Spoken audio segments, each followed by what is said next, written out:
So I want to thank Purdue FNR for taking a chance on me and hosting me back in the winter of 1995, I should say, and on a college day when I was considering transferring into the forestry program.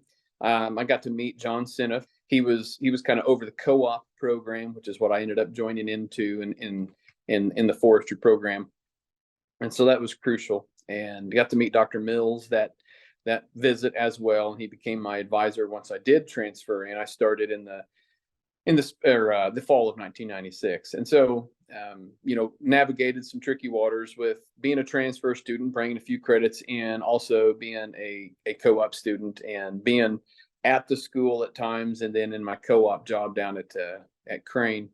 And so it was a tricky time, and Dr. Mills was so accommodating with my schedule. So that was fantastic. All the professors that I got to become, not only, what they treated you not only as a student, but oftentimes, as a friend as well. I got to go on the cooperative trip once to Sweden and once to Colorado, and Dr. Knutson, who also has retired, was the lead in the Colorado trip, and that was a whirlwind. That was fun. And Dr. Dunning and Dr. Holt went across over into Sweden with us, and Dr. Gillespie, who I think has left the department, he was there as well. So it was a fun time over there.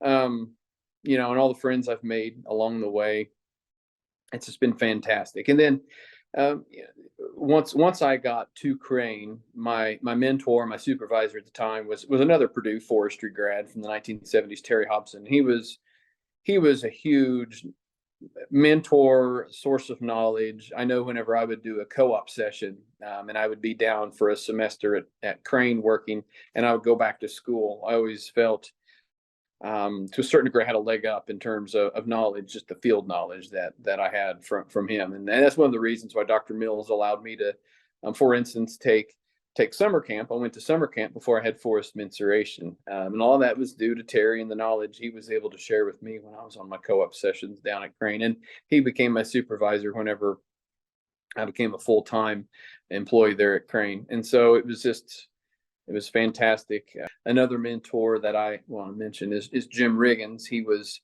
my supervisor in the environmental division before I became, in 2018, the environmental supervisor. And so he's the one that has been instrumental in kind of me growing beyond the forestry world and some of my endeavors, if you will.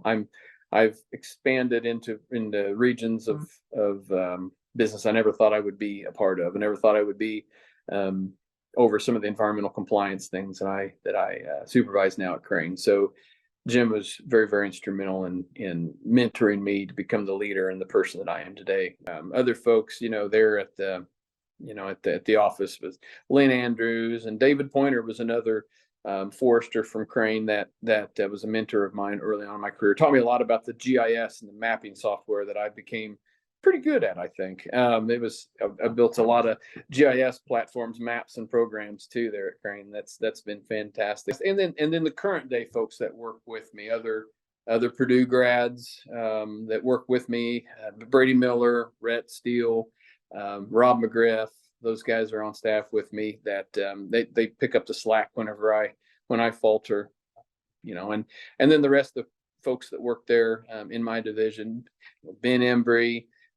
Amber Townsend keeps us straight with our funding, and Kim Hughes, Tom Brent, Jared Cornelius, Darren Sipes. They're all the folks that work kind of directly right there with me in that environmental division. And it's a team effort. I am certainly a product of the folks that work and surround me, and I'm truly appreciative of that.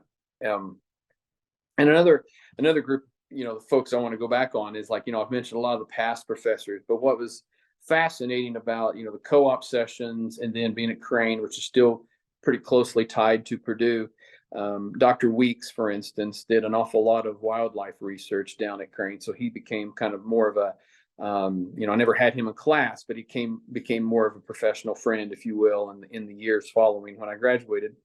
And one thing I always thought was somewhat lacking at Crane with the 52,000 acres of forest was a lot of forest research. And Dr. Saunders was one of the initial forestry professors that came down wanting to do a lot of research. And so I never had him in class, but he was someone that came down and started doing some research there at Crane, and so became friends there with Dr. Saunders, a professional confidant, if you will, and became more than just professional. He's a great guy, and so happy to help accommodate all of the research that went down there. Dr. Swihart, through the he had some research there for a couple summers down at Crane, and that was something I was most satisfied with for such a long period of time, was that I was directly tied to the alma mater that I so felt fondly of.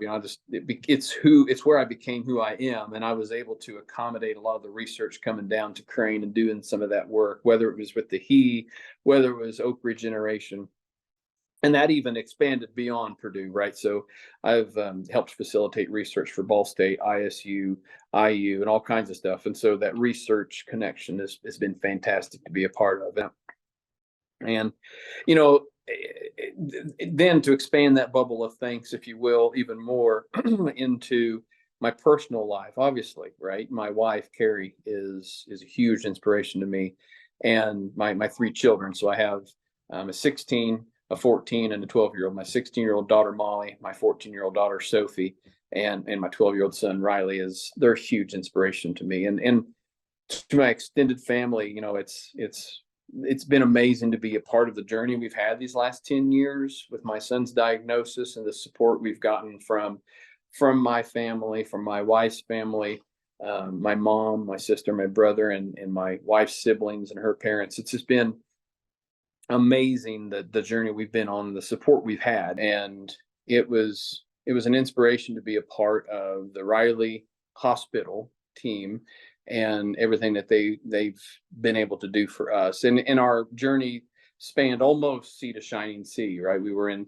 Cincinnati Children's all the way to Seattle Children's Hospital doing this battle. And we always knew the home front back at the Riley Children's Hospital was there. Dr. Jody Skiles has become a friend of ours, and she's the friend of mine that I can actually say has saved my son's life. And it was pretty amazing. It's been an amazing journey. And it's not over by any means in that regard. But yeah, like I said, the list just goes on and on and on.